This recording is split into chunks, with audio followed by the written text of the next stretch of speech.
The Bible declares that in the beginning, God created the heavens and the earth.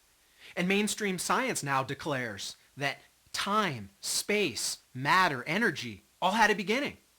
And the law of causation would say that anything that has a beginning has a cause.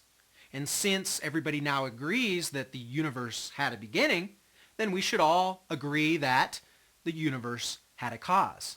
Now, a lot of thinkers in mainstream science and philosophy today will say, well, that doesn't work, because those who propose God also have to now propose, flip the law of causation back on God and say, what caused God?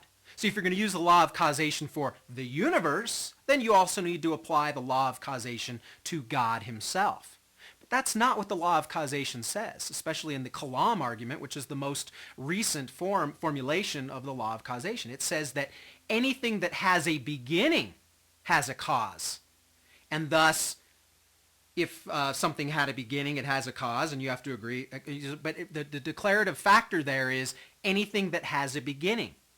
By definition, God is the eternal one, the self-existent one, the one who is outside of space, time, matter, and energy, the one who brought it all into being in the first place. You see, God was never created.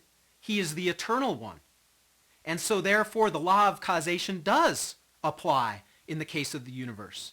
For the universe had a beginning and thus a cause.